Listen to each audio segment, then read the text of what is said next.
नमस्कार दोस्तों। जस्ट 5 दिन पहले मैंने एक वीडियो बनाया था जहां पर आपको बताया था कि टाटा ने एयर इंडिया की जो बिडिंग है उसको जीत लिया है। लेकिन ध्यान रखिएगा, वो वाला जो वीडियो था मैंने उसमें क्लियरली बोला था कि वो मीडिया रिपोर्ट्स के आधार पर हैं। लेकिन फाइनली आज सरकार ने इसको ऑफिशियल कर दिया है और बोला है कि जो टाटा सन्स है उन्होंने एयर इंडिया को 18,000 करोड़ रुपए में खरीद दिया। जी हाँ, 18,000 करोड़ की बिडिंग की गई थी टाटा सन्स के द्वारा और एयर इंडिया अब उनके पास चला जाएगा। तो इसके बारे में मैं आपको डिटेल से बताऊंगा कि एग्जैक्टली हो क्या रहा है और किस तरह से अब यहां पर वापस 69 ईयर्स के बाद जो टाटा है उसके पास उसका एयरलाइन जो एयर इंडिया है वो आ जाएगा। और बाकी इसकी जो पूरी कहानी है मैंने इस वीडियो में बता दिया था, आप उसको प्लीज देख लेना। लेकिन आज मैं जो अनाउंसमेंट हुआ है उसके ऊपर फोकस करने वाला हूं। चलिए आगे बढ़ते हैं। लेकिन उसके पहले अगर आप यूपीएससी या फिर किसी भी एग्जाम की तैयारी कर रहे हैं तो सिंपली आप हमारे ऐप को डाउनलोड कर सकते हैं या फिर studiiq.com पर विजिट कर सकते हैं। चलिए देखते हैं एग्जैक्टली यहां पर हो क्या रहा है। सबसे पहले जैसा कि मैंने आपको बताया कि टाटा सन्स के द्वारा यहां पर बिडिंग किया गया था। बिडिंग के प्रोसेस के माध्यम से यहां पर रिवील किया गया कि टाटा सन्स ने 18,000 करोड़ की जो एंटरप्राइज वैल्यू होती है, मतलब एयर इंडिया की वैल्यू कितनी है, उसका वैल्यू 18,000 करोड़ बोला और सबसे हाईएस्ट इसी का था। दूसरे नंबर पर स्पाइस जेट का था। बेसिकली स्पाइस जेट नहीं बोलना गलत होगा, लेकिन स्पाइस जेट के जो चेयरमैन हैं अजय सिंह, उन्होंने अपने पर्सनल कैपेसिटी में यहां पर इसकी बिडिंग की थी। तो अजय सिंह ने यहां पर जो बिडिंग किया था उसका वैल्यू लगाया था 15,100 करोड़ रुपए, लेकिन टाटा ने यहां पर 18,000 करोड़ लगाकर इसको जीत लिया। इनफैक्ट मैं आपको इसके बारे में थोड़ा सा डिटेल से बताना चाहता हूं। जैसे कि आप देख सकते हो यहां पर एक होता है जिसको हम कहते हैं रिजर्व प्राइस। रिजर्व प्राइस क्या होता है कि भारत सरकार तय करती है कि एटलीस्ट इतना प्राइस तो उनको मिलना ही चाहिए। अगर कोई भी पार्टी उस प्राइस से ज्यादा उनको नहीं देगी तो यहां पर सरकार ये एयर इंडिया नहीं बेचती। तो रिजर्व प्राइस सरकार ने रखा 12,900 करोड़ रुपए, जैसा कि आप देख सकते हो, और इतना रखा।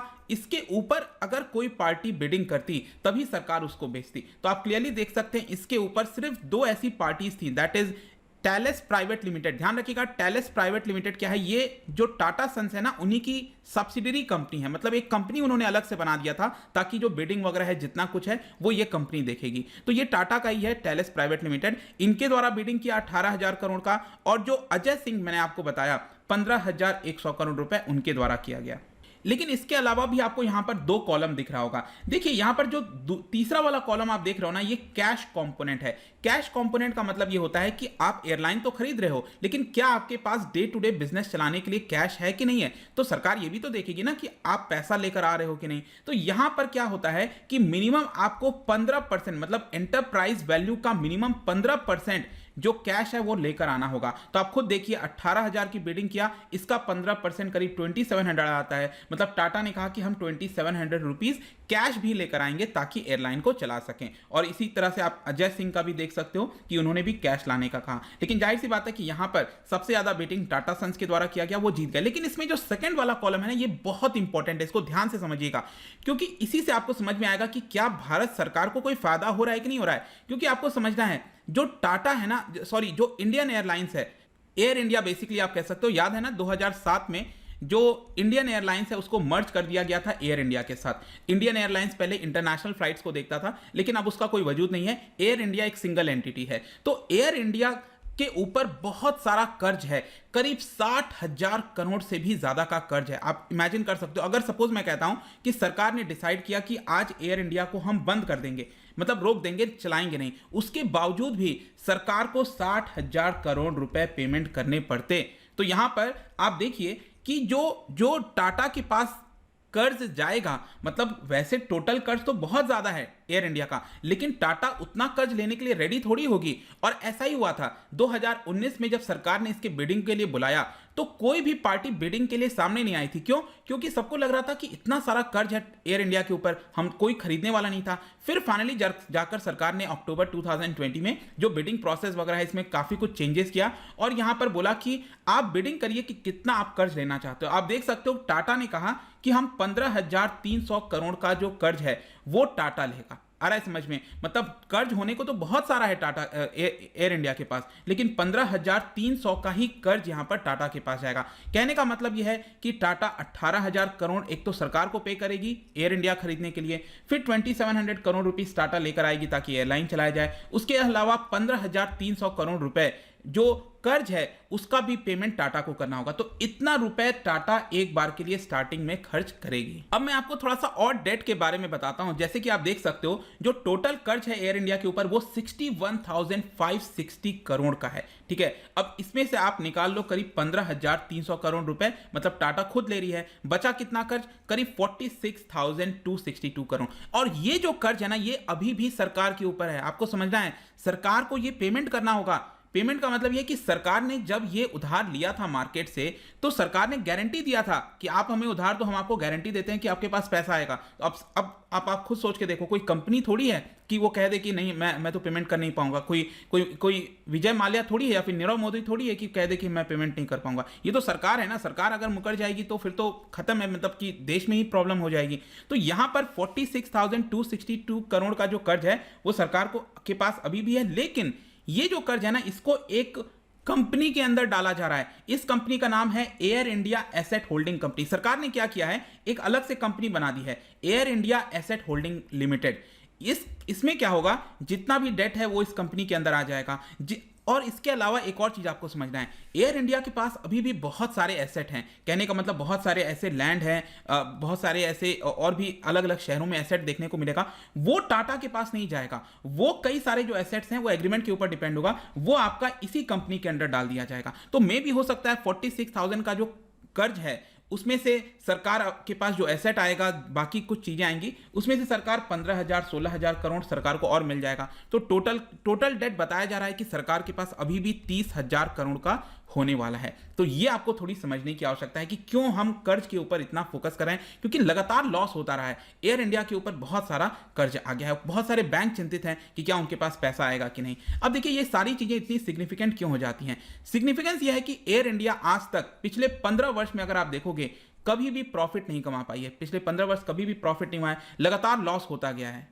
और इसी की वजह से कोई इसको बायर नहीं मिल पा रहा था। फर्स्ट टाइम मैंने जैसा बताया था कि बिडिंग प्रोसेस में कोई आया नहीं इसको खरीदने के लिए, और इसको आगे आगे चलाने के लिए आज के डेट में क्या है, देश के अंदर बहुत सारा कंपटीशन है। जो लो कॉस्ट एयरक्राफ्ट हैं, जैसे कि एयर एशिया आपने सुना होगा, इंडिगो हो गया, काफी सस्ते दाम पर बेहतर सर्विस देने के लिए रेडी हैं, टाइमली सर्विस देने के लिए रेडी हैं, लेकिन एयर इंडिया उनसे कॉम्पीट नहीं कर पा रहा था कहीं ना कहीं। और इसीलिए बहुत ज्यादा सिग्निफिकेंस हो जाता है कि इसको अब बेचा जा रहा है और टाटा खरीद रही है।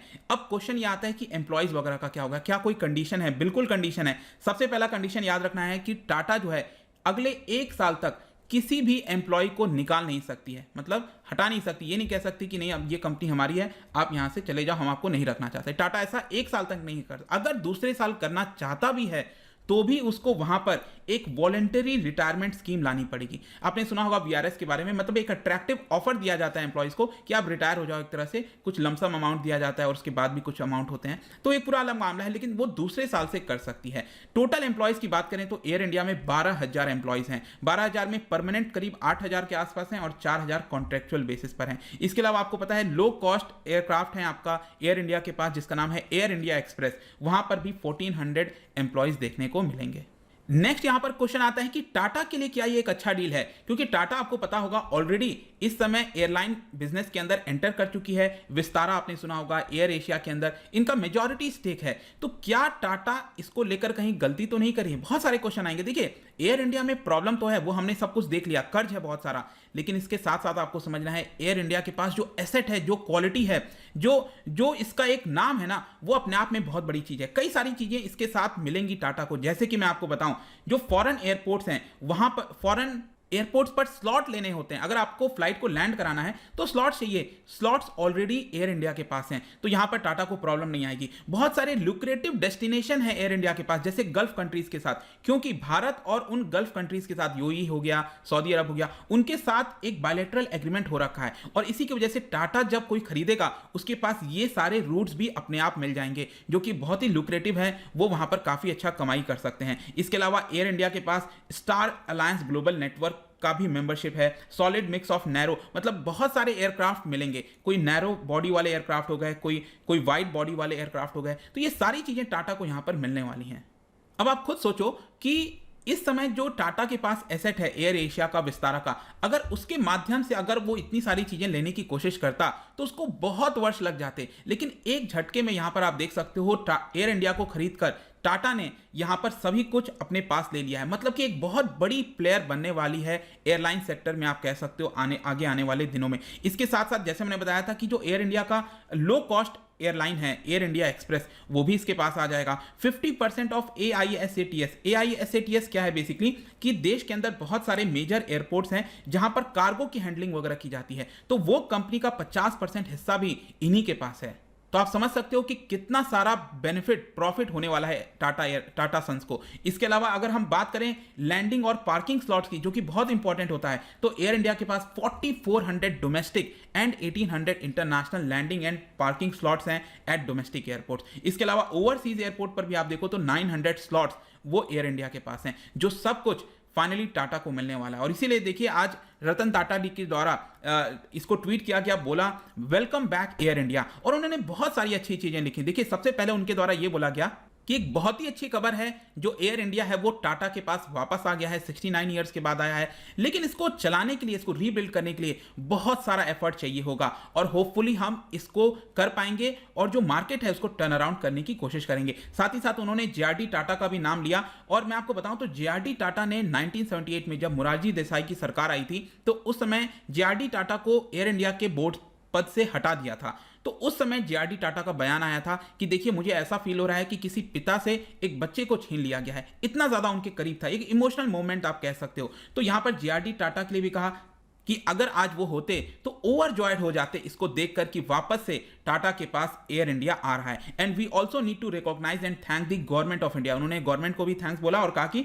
सरकार की जिस तरह से पॉलिसीज आ रही हैं, प्राइवेट सेक्टर को बढ़ावा दिया जा रहा है, वो एक अच्छी चीज है, ये उनके द्वारा बयान आया है। तो ये पूरा वीडियो था दोस्तों। आई होप कि हर एक पहलू को, हर एक चीज इस वीडियो के माध्यम से आप समझ गए होंगे। जाने से पहले एक इंटरेस्टिंग क्वेश्चन आपके लिए, क्योंकि हम यहां पर इन्वेस्टमेंट की बात कर रहे हैं, क्या बता सकते हो रिसेंटली आई थिंक 2 दिन पहले ही सरकार का एक नोटिफिकेशन आया था रिलेटेड टू टेलीकॉम। तो टेलीकॉम सेक्टर के अंदर ऑटोमेटिक रूट के थ्रू कितना FDI अलाउड है, क्या बता सकते हो? इसका राइट आंसर आपको पता ही है, मेरे इंस्टाग्राम पर तो मिलेगा ही, वहां पर अगर आप नहीं हो कोई बात नहीं, टेलीग्राम से भी ले सकते हैं इसका सही उत्तर। मैं कई सारे MCQs यहां पर डालता रहता हूं स्टोरीज के फॉर्म में, आप जाकर प्ले कर सकते हो। बाकी अगर आपको PDF चाहिए तो टेलीग्राम पर आइए, अलग अलग सोशल मीडिया पर भी आप जुड़ सकते हैं। साथ ही साथ UPSC या फिर किसी भी एग्जाम की तैयारी कर रहे हैं तो सिंपली आप हमारे ऐप को डाउनलोड कर लीजिए। आई होप कि वीडियो आपको पसंद आया होगा। मिलता हूं आपसे next time, till then thank you very much, see you soon.